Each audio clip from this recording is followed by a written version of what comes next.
Vous cherchez quelqu'un, il me semble. Elle s'appelle Lorelai. Lorelai, je me demande à quoi elle ressemble, comme vous tous ici. J'en appelle à votre confiance. Les systèmes du Lorelai sont infaillibles. Esclave, horror, story, ping. Lorelai. Et ça sort doucement, Lorelai. Salam à tous et bienvenue dans ma nouvelle émission. Tu l'as rêvé et il l'a fait.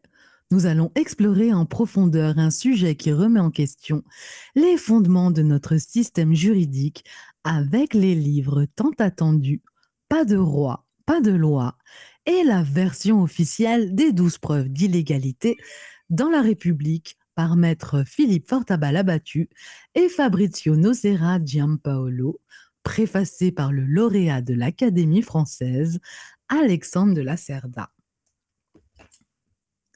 Alors, aujourd'hui, j'ai le plaisir d'accueillir mon avocat qui a des bouliches en titane et qui a décidé d'écrire ses livres afin de remettre en question les bases mêmes du droit et des lois. Il a coécrit ses livres avec maître Fabrizio Nocera Giampaolo, avocat à Rome, Turin et Madrid. Donc, maître Philippe Fortabat-Labattu va nous expliquer sa formidable analyse sur la pseudo-légalité des lois en France et les implications de sa réflexion. Bienvenue à toi, mon Philippe, et merci de m'accorder du temps. On commence par les présentations, même si c'est plus la peine de te présenter, parce que tu es une star chez moi avec tes pépites juridiques qui défouraillent. Ici, tout le monde te connaît. En revanche, mes abonnés connaissent un peu moins le magnifique et talentueux maître Fabrizio Nocera, avocat et militant engagé. Tu peux nous dire quelques mots sur qui est Fabrizio Nocera Giampaolo ? Oui, mais d'abord, je voudrais te remercier parce que si tout ça s'est fait, c'est parce que dès le début, tu as senti l'importance de ces éléments qui nous permettent de faire du droit pur, hein. Comme disait le regretté Philippe de Bersegol, responsable des doctorats en droit de Midi-Pyrénées, eh bien là, on est en tant que jurisconsulte, même si on est avocat de métier. Donc je voulais d'abord te remercier. Et je voudrais justement remercier Fabrizio Nocera Giampaolo, il le mérite d'autant que c'est quelqu'un qui n'est pas... Moi, je suis matiné le basque de Gascon et moi, je suis un peu grande gueule, quoi. Et lui, il est très modeste. Bon, il a le talent quand il parle, parce qu'il est italien, donc il n'a pas la langue dans sa poche, mais il est très modeste, donc c'est important de dire tout son parcours. Il a des diplômes de droit italien, bien sûr, et il a des diplômes de droit... espagnol, et surtout, il est expert au comité des droits de la protection des droits de l'homme qui travaille avec l'ONU, et il est expert numéro 3, c'est-à-dire le plus haut niveau. Et voilà, donc je voulais lui rendre hommage parce qu'il a co-signé, c'est le cas de le dire, co-signé avec moi cet ouvrage, parce qu'il connaît bien sûr l'histoire de l'Italie et de la France et de l'Europe. Voilà pourquoi. Eh bien, c'est bon de rendre hommage, ainsi que bien sûr à Alexandre de la Cerda, qui a eu l'extrême gentillesse, quand nous nous sommes vus juste avant la sortie du livre avec Maître Nocera, de vouloir faire la préface, qui est remarquable. La préface qu'il a faite, je comprends qu'il soit lauréat de l'Académie française et qu'il puisse avoir ce talent, parce que il est allé au-delà de ce que nous avons fait, et en faisant quelque chose de beaucoup plus élargi. C'est-à-dire que montrer comment ça se passait avant, parce que c'est vrai qu'a priori, tu me diras si je suis hors sujet, donc, mais a priori, on est dans un domaine où on pourrait se dire, mais bon, c'est anarchiste ça. Non, c'est pas du tout anarchiste, on dit le droit, nous sommes des jurisconsultes et nous disons le droit. C'est quand même pas à nous qu'on va reprocher les bugs de droit. Par exemple, la suppression par erreur des tribunaux de commerce, qui a eu lieu en 1991. Ça a été reconnu. Donc, on en parle dans le livre, les 12 preuves.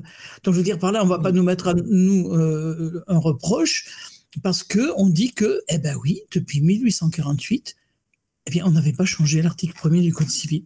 Et donc, ça a des conséquences.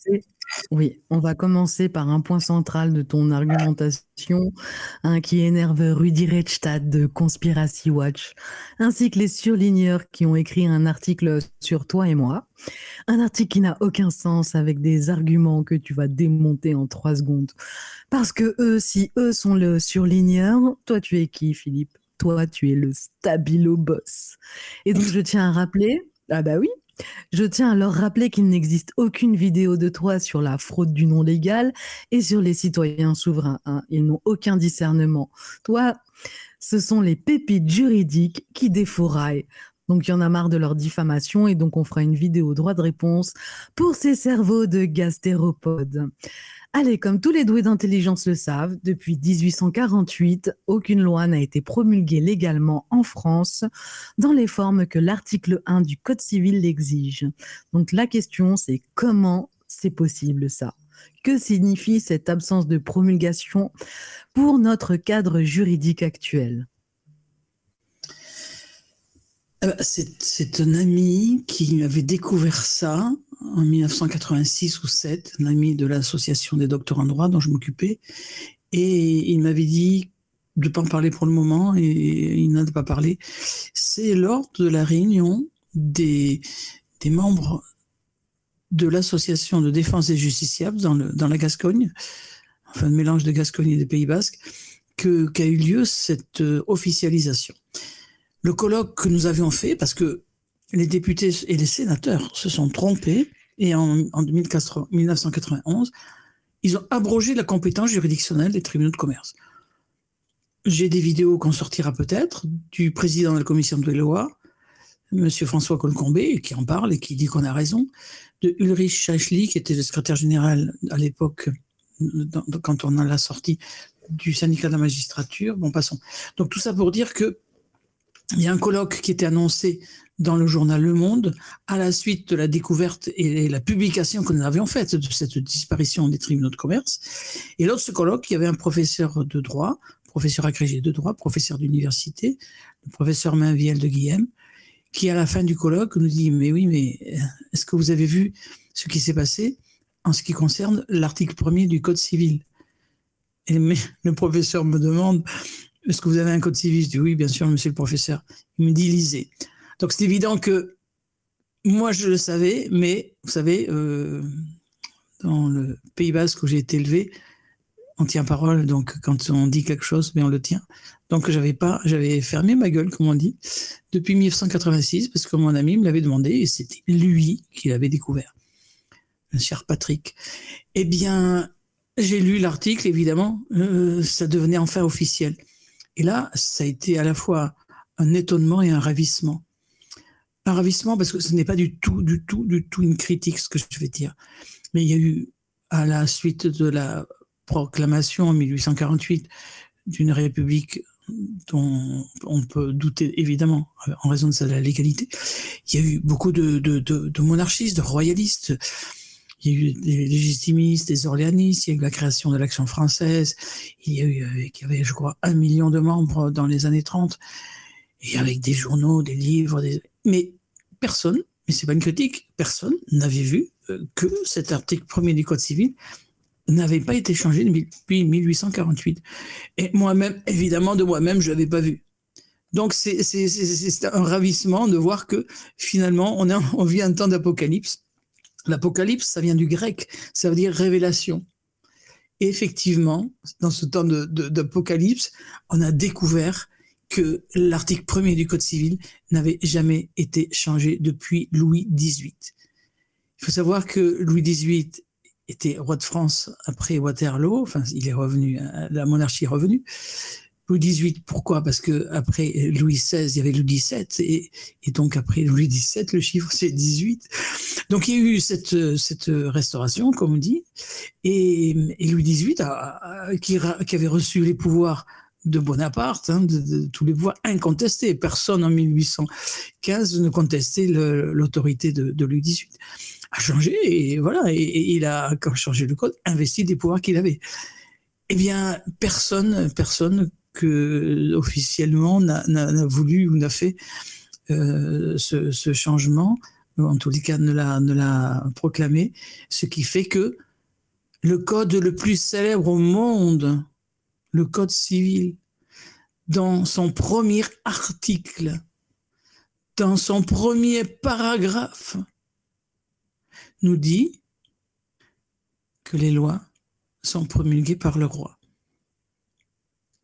Alors, moi, j'ai des petits-enfants, donc il y a 5 ans, je crois, à peu près, parce qu'il y en a plusieurs. Et si je lui dis, mais si le roi doit signer, est-ce que c'est valable si c'est un autre qui signe? Ah, il va dire non, évidemment que non. Bah non. Mais par contre, tu vois, il y a dans les surligneurs, Sacha Sidoric dit la plus ancienne version adoptée en 1804 faisait, elle, mention du premier consul. Oui, et alors, il a lu, et il a vu, et il a compris, mais partiellement. Parce que je ne sais pas si il dit qu'il a été enseignant. Bah, moi aussi, j'ai été enseignant à l'université de la faculté de droit pendant 2 ans. Eh bien, j'ai appris le droit, l'histoire du droit. Et quand on sait qu'en 1815, il y a eu la Restauration, c'est investi de tous les pouvoirs qu'il avait, légaux, que Louis XVIII a changé la version en question. Ce que n'ont pas fait les prétendus détenteurs du pouvoir républicain. Et ce qui s'est passé après, c'est assez extraordinaire, c'est qu'on est arrivé sur tout ce qu'on a écrit, tout ce qu'on a fait dans le début de l'année 2000, parce qu'on en a parlé. Alors, ça n'a pas eu une publicité énorme à l'époque, mais vous savez, la vérité d'une petite fille qui boite, mais qui arrive toujours. Hein. Et donc, finalement, la vérité arrive et elle prend de l'ampleur, puisqu'on en a parlé. Surtout, moi, quand tu me l'as annoncé, moi, ça m'a fait tilt, en fait. C'est impossible que les gens restent dans l'ignorance avec cette pépite juridique qui défouraille et qui fait tomber tout l'édifice judiciaire, étatique. Allez, on peut faire un petit hors-sujet. Défourailler. Moi, je défouraillais vite parce que je devais être moniteur de tir à l'aéroport de Roissy. Pour tous les aéroports de Roissy, du Bourget et d'Orly. Et donc, je devais être moniteur de tir. Mais la direction des douanes, le directeur, il m'appréciait pas forcément pour diverses raisons, d'ailleurs, qui sont un petit peu liées à ça. Et ils m'ont donné un stage de dactylo à la place. Donc, mais bon, j'ai eu l'habitude à l'époque de défourailler vite, parce qu'on tirait avec des 357 Magnum, balles blindées, voilà. Donc là, finalement, il m'a rendu service en ne voulant pas me donner ce stage de moniteur de tir, parce qu'avec le stage dactylo, j'ai appris à taper la machine. Donc moi, je peux taper sur l'ordinateur ou sur une machine mécanique, je tape vite parce que je tape avec tous les doigts. Et donc, c'est important parce que maintenant, c'est avec les machines à écrire, les claviers qu'on fait sortir la vérité et qu'on défouraille, tu vois. C'est le cas de le dire. On tire les lettres plutôt que de taper les lettres. Alors, heureusement que je fais quand même des petites vidéos pour vulgariser parce que le droit, c'est quand même un petit peu compliqué. Et donc, c'était évident de mettre ça sur la place publique et c'était évident qu'il fallait que tu nous fasses un livre. Ouais, mais c'est ça, mais tu as participé à ça parce que tu voulais que ça sorte et puis voilà. Et puis, chère madame, je te rends hommage parce que c'est toi qui as sorti tout ça avec moi, c'est toi qui as insisté et puis ça l'a fait.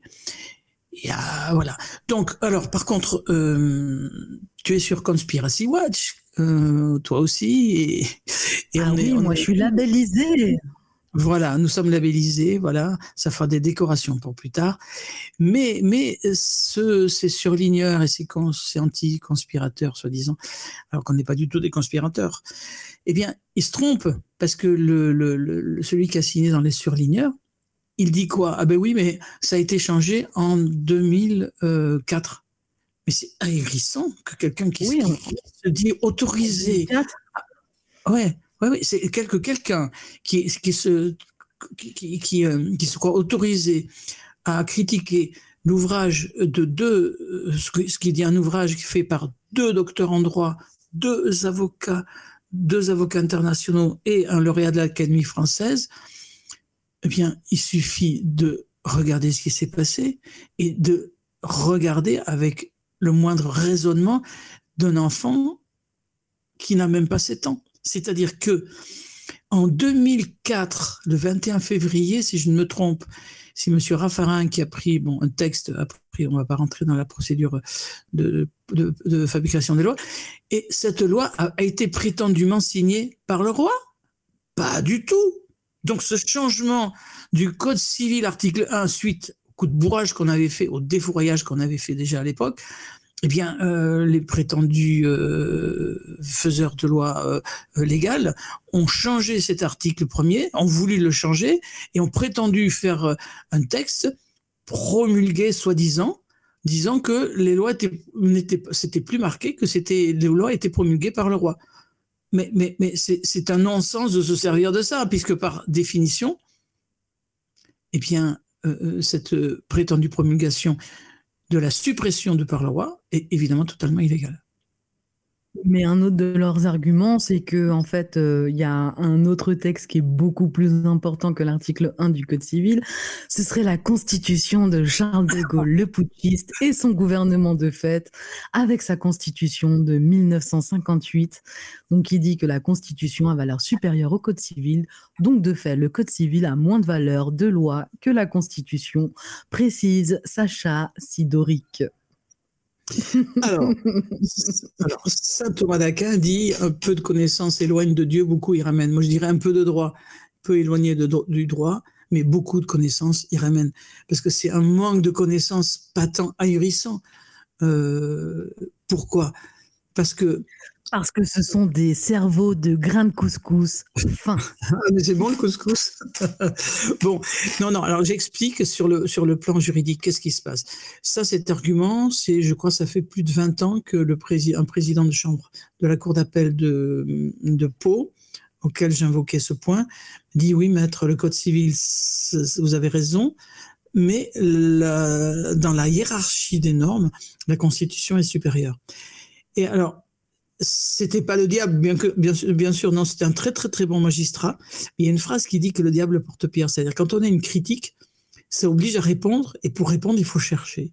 Donc cette phrase, bien balancée de ce professeur, de ce président de chambre à la cour d'appel, nous a obligés, je pense bien que j'étais pas tout seul, hein. Il y a des docteurs en droit qui ont travaillé sur la promulgation, enfin sur la publication de la loi, sur tout ça, des avocats, etc., etc. Et un jour, il y a un juriste qui me dit à l'hôtel à bord, à Mont-de-Marsan, bah oui, ça y est, j'ai trouvé. Parce que je lui dis, comment on peut faire là? Parce que si la Constitution, effectivement, c'est supérieur au Code civil. Il me dit, bah, c'est très simple. La Constitution, on nous dit que c'est supérieur à l'article 1 du Code civil. Mais sous réserve que cette Constitution existe. Bah oui, mais la Constitution de 1958, elle existe. Ah, alors voyons, analysons. Il me dit, voyons. Mais est-ce qu'elle est valable avec son référendum? Voilà. Tu as compris. Une analogie avec le référendum sur le tunnel du Mont Blanc. Voilà, et le référendum de Catalogne. Mais alors, j'y viens, hein, étant au niveau droit français qu'au niveau droit dans un autre pays, un pays voisin.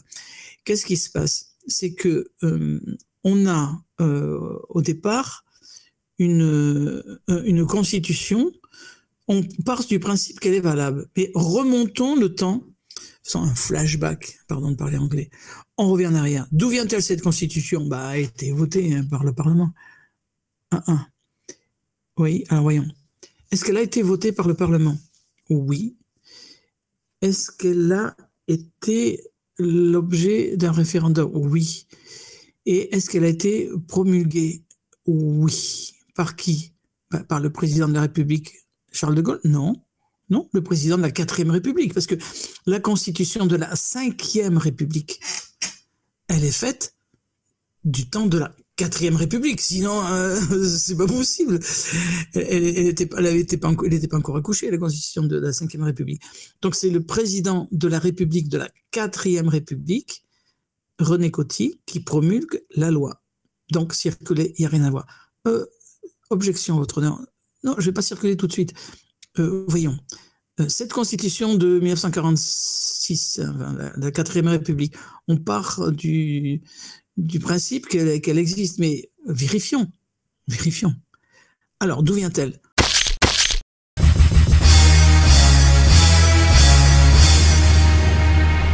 Y'a pas de loi, tu veux que j'écoute qui? Même le code civil est falche. Parce que celui qui sait a autorité sur celui qui ne sait pas. Il n'y a pas de loi, donc tu veux que j'écoute qui? Même le code civil est falche. J'ai eu l'idée de développer une collection de design exclusif à message juridique pour ceux et celles qui ont une colonne vertébrale et qui ne consentent pas. Non-consentement oblige.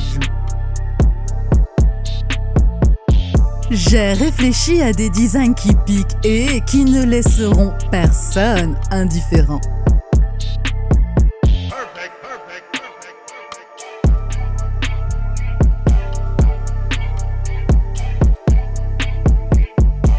Jette un œil. Rendez-vous dans mon laboratoire d'autodéfense judiciaire, esclavehorrorstory.fr. Elle vient de la loi qui vient du référendum. Le peuple français a voté. Quoi? Comment ça? Mais il a voté sur quoi? Il a voté sur le texte d'un référendum. Et après, ce texte de référendum, eh bien, ça a donné la constitution de la 4e République. Ah, alors attendez, objection. Non, de la 5e. Non, on est sur la 4e là. Non, mais le référendum. Eh bien, référendum, c'était de la 4e République, ce qui a amené la 4e République. Il y a eu un référendum avant la 4e et un référendum avant la 5e. Donc, le référendum de la 5e, si la 4e République existe, il est valable. Mais si la constitution de la 4e République n'est pas valable, celle de 58 tombe aussi. Donc, ce qui se passe, c'est que la constitution de 1946 a fait l'objet d'un référendum. Ah ben alors, est-ce que tout le monde a voté? Alors déjà, on a une question à poser. D'où vient le texte du référendum? Qui c'est qui l'a fait? Ah ben, c'est un texte qui a été fait par le Parlement. C'est-à-dire que la Chambre des députés, enfin l'Assemblée nationale et le Sénat ont voté un texte, une loi contenant le texte du référendum. Parce que un référendum, ça se fait sur un texte. Ah, si le texte, il dit à la fois il faut que tous les Français puissent avoir une pièce d'identité et il faut que tous les Français aillent pointer au commissariat de police tous les jours, avec deux textes comme ça, dans un texte sur lequel on va voter, c'est vrai qu'il y a une difficulté. Donc, je veux dire, d'où l'importance du texte sur lequel on va voter. Or, quel est le texte de la Constitution de la 4e République? Ce texte, il a été voté et ensuite prétendument promulgué. Elle est là, la clé. C'est comme quand on ouvre une huître. Si on a un couteau pointu, il faut trouver l'ouverture. C'est comme au rugby, hein, il faut trouver l'ouverture. On va jouer un petit peu comme demi d'ouverture au rugby, tu sais. On prend le paquet, on prend le ballon et puis on le passe. On ouvre. Donc on ouvre l'huître et là on ouvre cette loi qui contient le texte du référendum de la Constitution de la 4e République. Eh bien, il a été promulgué par un gouvernement de fait qui n'a pas la légalité. Comment ça? Exactement. Ah, oui.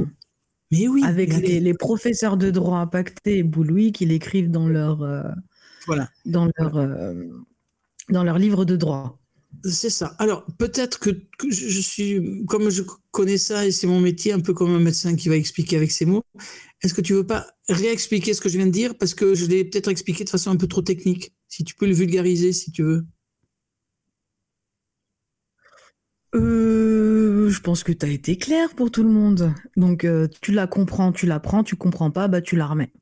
Tu la comprends, tu la prends, tu comprends pas, bah tu la remets. Tu la comprends, tu la prends, tu comprends pas, bah tu la remets. D'accord, en fait, voilà, c'est ça. On nous dit qu'il y a la Constitution qui est supérieure au Code civil, et moi je dis non, parce que, alors c'est brutal, c'est violent, hein.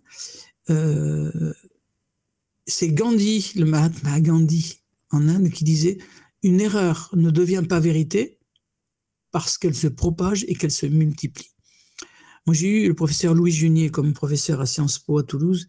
Et il nous disait, attention de ne pas pratiquer la politique de l'autruche. C'est trop horrible, donc je ne veux pas voir ça. Mais si on est un être humain, qu'on a appris à lire le français, il est clair, et je défie quiconque de démontrer le contraire, il est clair que la Constitution de 1946 n'existe pas, n'est pas légale. Évidemment, celle de 58 non plus. Bien sûr que c'est terrible. Si vous croyez que ça m'amuse, moi, de dire ça, parce qu'on se fait pas bien voir. A priori, mais quand les gens réfléchissent, ils disent, bah oui, il a raison. Bah oui, t'as raison. Ou alors on est de mauvaise foi. Bon, c'est pour ça qu'on a fait des dizaines de milliers de vues déjà sur vidéo. C'est pour ça que tu avais raison de dire il fallait l'éditer. Je rends hommage d'ailleurs à l'éditrice, l'éditeur, Claire, et le syndicat des usagers de la justice qu'elle préside, qui a eu le courage d'éditer ce livre très très vite quand on lui en a parlé. Et donc, il faut voir que c'est quand même pas n'importe qui, Fabrizio Nucera, qui a vu ça, a co-signé quelque chose de terrible. On peut pas dire que je suis débile, je suis pas tout seul. Je ne suis pas tout seul. On a en première page de couverture. Parce qu'il y en a qui disent que tu es le gourou de la secte. Alors, pour être gourou de la secte, encore faut-il qu'il y ait une secte. Et faut-il qu'il y ait un gourou. Non, moi je suis un jurisconsulte, j'ai des diplômes que j'ai pas eu dans des paquets bonus. J'ai 2 doctorats. Et en fait, on est 3 doctorats à avoir écrit ce livre. Non, mais t'es brillant, t'es un cerveau, il n'y a rien à dire en fait. Non, mais c'est pas ça que je veux dire. Mais tous ceux qui te critiquent, ils sont en dessous de tes chaussures. Ouais, mais pensez-vous, chers auditeurs, qu'un lauréat de l'Académie française aurait accepté de mettre son nom en première page du livre, Alexandre de la Cerda, lauréat de l'Académie française? Il a préfacé ce livre. Alors, c'est marqué sur 2 lignes. Hein. Moi, je n'ai qu'une ligne. Philippe Fortin-Balin abattu. Fabrizio Nucera Giampaolo, 1 ligne. Mais préface d'Alexandre de la Cerda, 2e ligne, lauréat de l'Académie française. Donc, on ne peut pas dire que l'auteur de ce livre dit n'importe quoi. C'est pas possible. C'est pas possible. En plus, il est référencé de tous les côtés. Et d'autre part, l'argumentation, eh bien, elle est terrible, mais c'est pas notre faute. Alors voilà pourquoi on l'a mis dans la préface. Et puis dans la présentation du livre, c'est Maître Nucera qui dit à la fin que la République a peur des squelettes, quoi. Parce que.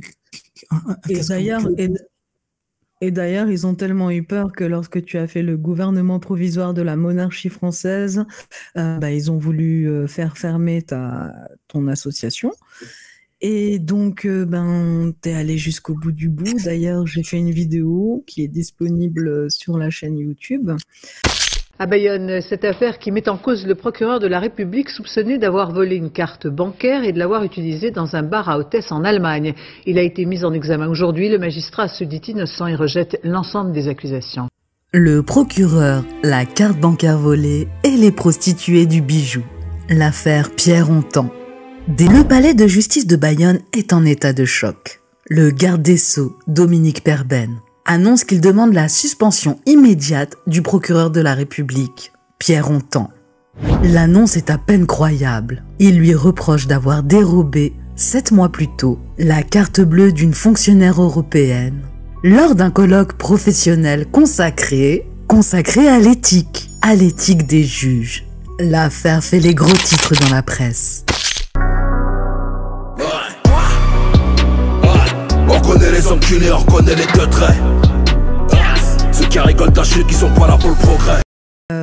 Et donc tu as gagné en fait. Tu as renommé gouvernement provisoire de la monarchie française en groseille, pomme, mandarine, framboise. Et le procureur et son adjoint, quant à eux, ce sont vraiment des bandits, des gangsters, des Kaira comme on dirait, tu vois. Parce qu'il y en a un. Il a volé la carte bleue de sa collègue lors d'un colloque sur l'éthique des magistrats. Il faut le faire quand même. Et l'autre, bah, c'est un V, hein, pour pas dire le terme, un V de petite fille, donc un pédo, quoi, qui a été jugé. Et oui, alors donc moi, ces deux-là, ils ont, comment dire, ils ont essayé de te faire fermer ton association. Et à force de travail acharné, de démonstration juridique, quel a été le verdict de la Cour d'appel? alors de confirmer l'exclusion, mais la Cour de cassation nous a donné raison. Alors c'est assez amusant d'ailleurs, parce que moi je dis, il y a un petit côté touche pas à mon GPMF, tu vois, parce que ça portait vraiment malheur aux pauvres deux procureurs de la République de Bayonne qui ont été exclus de la magistrature et condamnés pénalement. L'un pour avoir volé une carte pour être allé voir une fille de joie dans un bar spécial, et l'autre pour avoir été reconnu coupable de viol sur mineur. Voilà. Donc ce sont eux qui ont demandé à ce que l'association, pourtant la préfecture avait accordé le récépissé, gouvernement provisoire de la monarchie française, GPMF, et ils ont même obtenu du tribunal, ces procureurs, qu'il y ait une audience secrète, je veux dire par là, à huis clos. C'est-à-dire le public n'était pas autorisé à entendre ce que nous disions. Oui, parce qu'ils veulent pas se faire mettre à l'amende devant tout le monde. Mais surtout, il fallait pas qu'on en parle. Donc, c'était interdit de publicité. Les portes du tribunal étaient fermées par décision de justice. Les portes de la salle d'audience, c'était une audience à huis clos, comme dans les procès de grands criminels, de trucs, etc., etc. Et donc, ils ont obtenu du tribunal que l'association quand même. Alors, oui, non, c'est pas qu'ils ont essayé, mais ils ont réussi. Pendant plusieurs années, l'association a été dissoute, dissolution de l'association, expulsion des locaux et interdiction de se réunir des membres. Il suffisait que les deux membres de l'association se promènent dans la rue et évidemment, ils risquaient d'avoir des sanctions pour avoir violé l'interdiction de se réunir. Voilà. Et par la suite, ils sont quand même allés loin, mais très bien qui finit bien. Oui. Alors après, il y a Libération qui en a parlé. Journal Libération, un côté un peu ironique, quoi. Bon, parce que c'était tellement énorme. Mais la Cour d'appel a confirmé dissolution de cette association qui portait atteinte à la forme républicaine du gouvernement, apparemment. Et ensuite, expulsion des locaux et interdiction de réunion des membres par la Cour d'appel. 2 juridictions. La Cour de cassation a été terrible. Elle a dit cassation sans renvoi. C'est quoi cassation sans renvoi? C'est-à-dire, on va pas rejuger cette affaire. Quand on casse, souvent, la plupart du temps, je dirais en gros, la Cour de cassation dit je casse cette décision et on va mieux juger. Là, c'est terminé, circulé. Il y a rien à voir là. C'est-à-dire que la Cour de cassation dit cassation sans renvoi et publication dans le bulletin des arrêts de la Cour de cassation. Parce que il y a à la Cour de cassation un service qui publie les arrêts les plus importants. Parce que des arrêts de Cour de cassation, mais il y en a. Regardez sur Légifrance, vous allez Cour de cassation, vous allez voir, il vous faut une grande patience pour trouver un arrêt, parce qu'il y en a des centaines et des centaines et des centaines et des centaines. Mais là, la Cour de cassation a dit le 2 octobre 2007, publication de cet arrêt dans le livre des arrêts de la Cour de cassation, tellement il est important. On a le droit de penser, de dire, d'écrire qu'on pense que la France n'est pas une république et que l'article 1er du Code civil a un gros problème parce qu'il n'a pas été promulgué. Parce que les lois ne sont plus promulguées par le roi depuis 1848. La Cour de cassation s'est prononcée sur mon site YouTube. C'est comme ça qu'on dit, non? Mon blog, donc je sais plus. Sur mon YouTube. Sur ma chaîne YouTube. Voilà, merci. Sur la chaîne. Ouais. D'ailleurs, abonnez-vous à la chaîne de Maître Philippe Fortabal-Abattu. Sur sa chaîne, vous trouverez aussi des petites pépites juridiques qui défouraillent. Et donc, pour en revenir, donc la Cour de cassation a dit oui, on est en République, mais bon, il y a vacance du trône. Et la Cour de cassation, donc, moi, j'ai mis cet arrêt sur ma chaîne YouTube. avec le commentaire. Donc, c'est quand même pas n'importe quoi. Non, c'est pas n'importe quoi. Voilà. Alors après, bon, c'est spécial. Chacun pensera ce qu'on veut, mais bon. Dans les statuts du gouvernement provisoire de la monarchie française, on l'avait mis sous la protection de Myriam, Marie, qui est la reine des anges.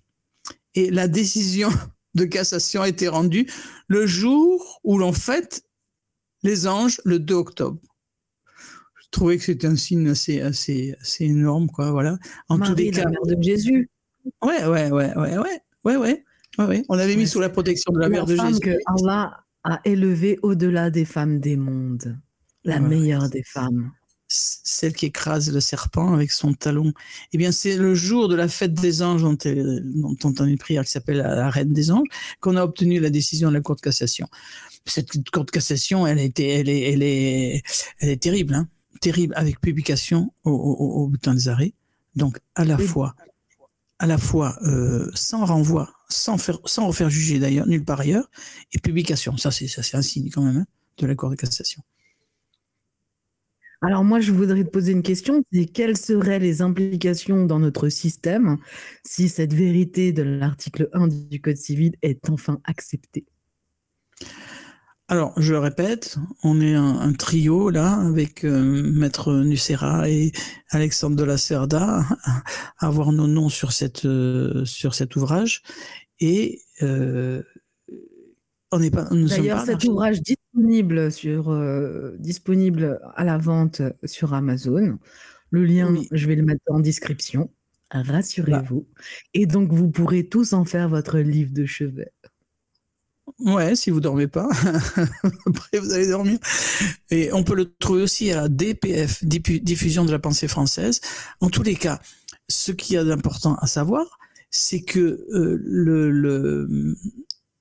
la Cour de cassation a tranché le débat et le livre est enfin sorti. Il est en vente. Alors, c'est intéressant parce que il y a la DPF, donc chez qui on peut l'obtenir, mais il est aussi sur Amazon, ce qui veut dire que tout le monde francophone peut le lire. Donc, que ce soit en Afrique ou en Asie ou en Amérique, tous ceux qui parlent français peuvent le lire, et donc ça va faire connaître ce qui se passe en France. En tous les cas, c'est quelque chose quand même d'assez terrible, mais ce n'est qu'une pure réalité. Et ça fait plus de 20 ans que j'invoque ça devant les tribunaux, et jamais il y a eu une réponse qui puisse contredire ça. La seule chose qui a été faite, la seule chose qui a été faite, c'est Raffarin qui a pris un texte en disant on enlève le mot roi dans l'article 1er du Code civil. C'est pas un signe, ça, quand même. Surtout, Raffarin n'est pas le roi. Moi, j'ai envie de te dire, au-delà de la vérité, qu'y a-t-il donc sinon l'égarement? Alors, comment pouvez-vous vous détourner? Oui, alors bon, c'est Raffarin qui était, bon, c'est la fabrication des lois, un truc, parce qu'il fallait faire vite, quoi, hein, voilà, et puis sans débat au Parlement, enfin, voilà, c'est une ordonnance du 21 février 2004, si je me trompe pas, et ensuite, c'est Chirac qui prétend l'avoir promulgué, quoi. Mais elle n'est pas promulguée. Donc, on est dans quelque chose d'assez extraordinaire, franchement.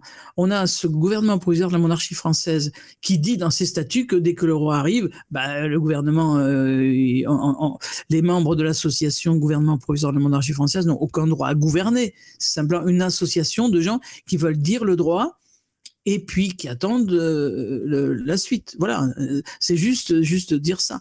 Mais ce n'est pas du tout un concept anarchiste, parce qu'anarchiste, ça veut dire avec le A privatif, qui après c'est euphonique de mettre le an, c'était pas anarchiste, voilà. Archos, ça veut dire le gouvernement, aristocrate, archos, pardon. Monarchos, diarchie, ça veut dire deux qui dirigent. Bon, passons. Et donc, là, c'est des mots un peu compliqués. Il va falloir aller chercher. Oui, voilà. Ouais. Oui, non, ce que je veux dire, c'est que faisons simple. On a cette réalité qui est que personne n'a soulevé ça depuis 1848, mais ce n'est pas parce que quelque chose n'est pas apparu tout de suite que ça n'existe pas. Vous avez une pièce d'or dans votre jardin, c'est pas parce que vous l'avez pas vue pendant 50 ans qu'elle n'existe pas. Et donc, le concept, il est que il y a une vacance du trône depuis 1848. Mais oui. Alors, ça aurait pu faire un peu difficulté. Il y a 50 ans, 60 ans, parce qu'il n'y avait pas les éléments d'internationalisation comme maintenant. Mais quand on regarde, oui, le roi, pourquoi ça fait un problème? Pourquoi c'est tabou? Voilà, il y a rien qui est tabou, mais on n'a pas le droit de dire ça. Parce que regardez, en Espagne à côté, mais on a un grand monarque quand même à la tête de l'État, un grand monarque de chez Rothschild. Mais bon, moi je voulais te dire, tu soulignes, tu surlignes et tu stabilobosses l'absence d'un chef d'État légitime depuis 1848 en fait. Bah oui. Donc qui selon toi devrait avoir le pouvoir de promulguer des lois aujourd'hui? Excuse-moi, je voudrais juste avant finir cette analyse rapide. C'est que on va nous dire donc il y a un roi en Angleterre, il y a un roi en Hollande, il y a un roi en Belgique, il y a un monarque au Luxembourg, il y a un roi en Norvège, il y a un roi en Suède, il y a un roi au Danemark, il y a un roi en Angleterre, il y a un roi en Arabie Saoudite, il y a des émirs, il y a un roi au Maroc. Bon, donc pourquoi on n'aurait pas le droit de dire ça si c'est la vérité? Bon, c'est pas un tabou. Première chose. Deuxième chose. Alors, est-ce qu'on est anarchiste? Non. Non. Parce que depuis 1848, il n'y a aucune loi qui ne peut être valide puisqu'elle n'est pas promulguée. C'est le Code civil qui le dit. D'accord? Mais après, quand on regarde, eh bien, qu'est-ce qui s'est passé en 1944, quand De Gaulle a pris le pouvoir? Il a mis une équipe de juristes qui a regardé tous les textes de droit qui étaient passés entre 1940 et 1944. Et ils ont dit, ça, on valide, ça, on valide pas. Donc, en fait, non seulement nous, on dit le droit, mais on dit la solution. C'est-à-dire que on prend tous les textes de droit qui sont passés en France depuis 1848 et on dit, celui-là, il est valable, celui-là, il est pas valable. C'est aussi simple que ça, et ça s'est déjà fait. Alors, on va me dire, oui, mais pourquoi D'où les 12 preuves que tu as fait la version officielle dans un livre, parce qu'il y en a qui font n'importe quoi avec les 12 preuves. Ouais. Donc maintenant, on va mettre les barres sur les T, les points sur les I, et je pense que ça va faire du bien à tout le monde, de pouvoir accéder enfin à la version officielle des 12 preuves. C'est ça.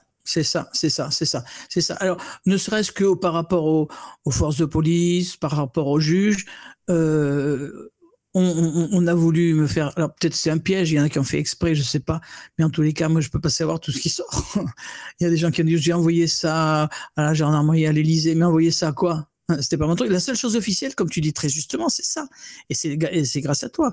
C'est que là, on a ce livre dont tu parles, qui s'appelle 12 preuves qu'il y a des illégalités dans la République, parce que il y a effectivement des choses qui sont irrégulières.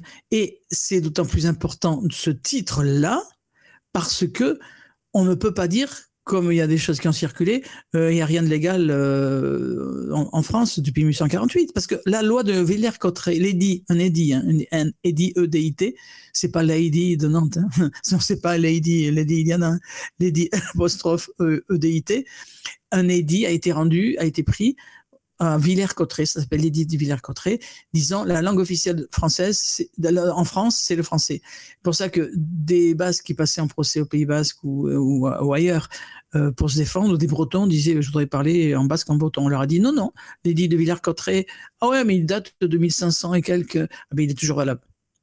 Donc, il y a des textes d'avant 1848 qui évidemment sont toujours valables.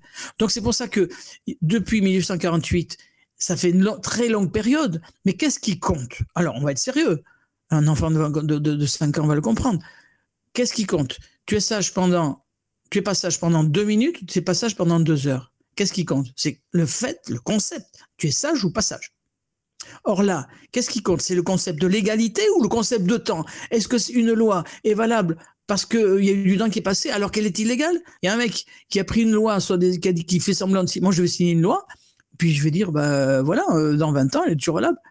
Pourquoi? Mais j'avais pas le droit de l'apprendre. Oui, mais j'ai passé 20 ans. Non, j'avais pas capacité à l'apprendre.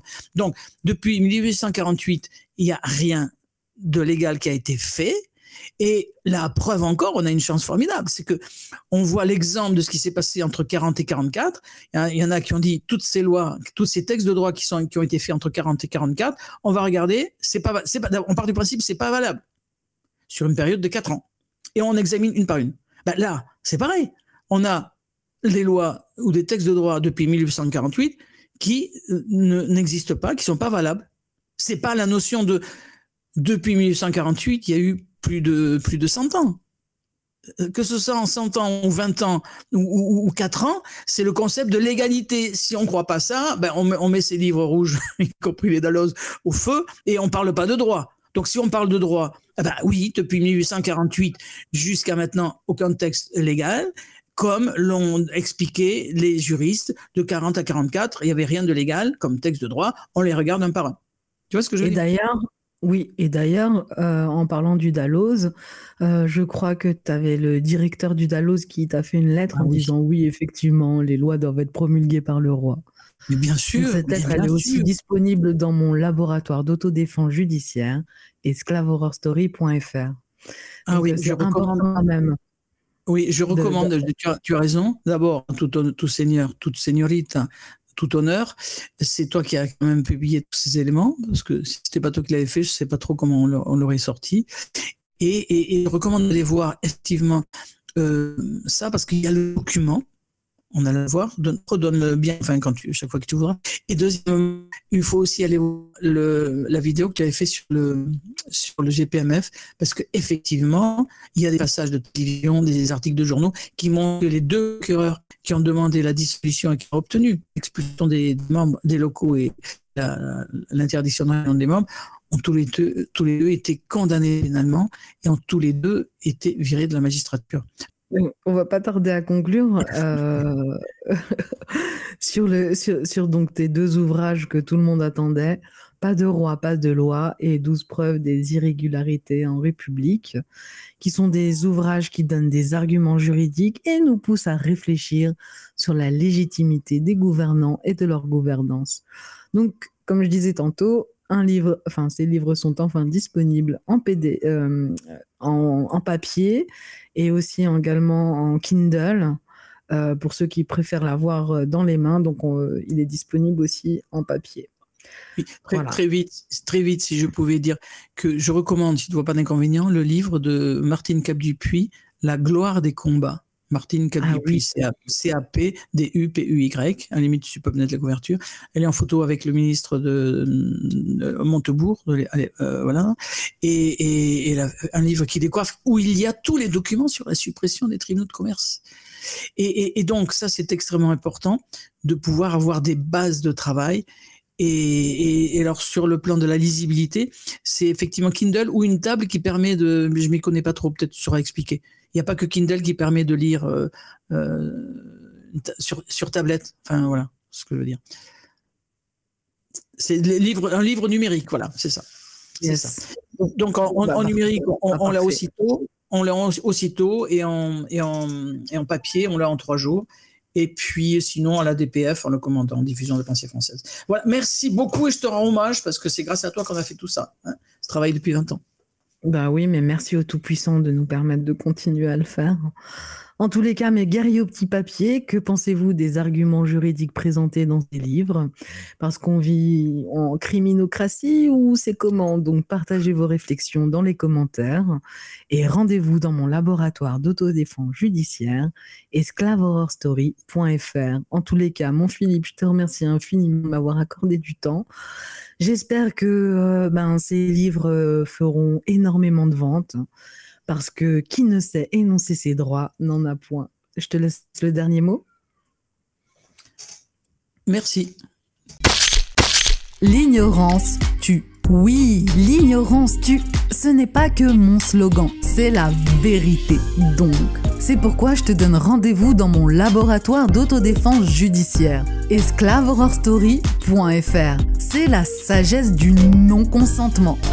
Et si tu aimes ce que je fabrique toute seule dans mon coin, et pour que je puisse continuer à investir autant de temps dans mes contenus, oui, parce que je suis indépendante, je fais tout toute seule. Si, je suis une équipe à moi toute seule, c'est ça que tu sais pas. N'hésite pas à me soutenir, le lien pour faire un don est dans la description. Et également sur la page d'accueil du laboratoire d'autodéfense judiciaire.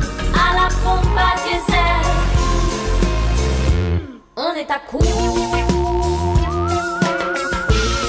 Cette émission est à présent terminée. Je te remercie infiniment pour ton attention. Je sais qu'elle est très difficile à capter. En principe, le temps de cerveau disponible est de 3 minutes. Donc si tu l'as regardé jusqu'à la fin, Barakallah au fik.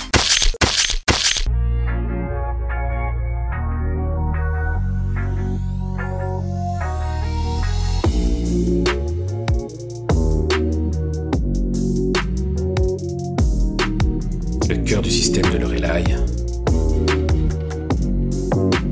est un être humain. Article 1 du Code civil et sa version intouchable du 15 mars 1803. Les lois sont exécutoires sur tout le territoire français en vertu de la promulgation qui en est faite par le roi. Dans le fion, je vise la tombe de Bonaparte. Cagoule éganté, on rentre à 15 dans ton appart. Je viens de sortir du style, saute à la gorge, donne pas la patte. On est peu pour qui ça pèse, job, on est plein pour qui ça tape. Je rappe toujours comme si j'avais rien, vu que j'ai rien, je continue le rap. 95 banlieue nord, frère, t'as reconnu la force de frappe. Y'a plus de droit donc y'a plus de règles. En temps de crise, les vaches sont maigres.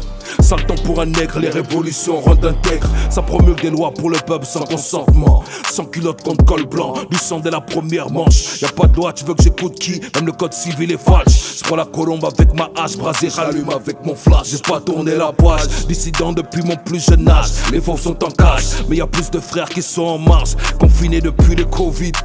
Mes couilles, j'y dehors avec mes convives. Gardez vos muselières, laissez les gens vivre. De décembre à janvier, je gamberge sur des trucs bizarres. Je suis sorti du blizzard, l'article 1 dans le viseur. Je suis un loup parmi les moutons qui veut réveiller les meutes. Pas de retour une fois que c'est vomi, je suis déjà pareil pour les meutes. J'entends les sirènes mais je n'ai rien à cirer. Je connais leurs sirènes, 120, 015, 011 admirés. Plus de leur ligne de mire, même vivant on est tous morts. Ça fait un bail que tous manquent, 2021 faut tous moque. Yes. Non, consentement oblige mon frère, y'a rien à faire. Quand la parole se meurt, article 1, on va se les faire. Trempé jusqu'au cou dans des trucs sombres, des sales affaires. J'écoute pas leur story, j'attends pas le prochain nouvel ère. Non, consentement oblige mon frère, y'a rien à faire. Quand la parole se meurt, article 1, on va se les faire. Trempé jusqu'au cou dans des trucs sombres, des sales affaires. J'écoute pas leur story, j'attends pas le prochain nouvel ère. Yeah. Ah. J'attends pas le prochain nouvel ère. Mr. Tekel, Esclave, Horror, Story, Peng, Lorelai. Et oui, je vous l'avais dit, article 1 du Code civil, pas de roi, pas de loi, non consentement oblige, c'est la guerre des petits papiers.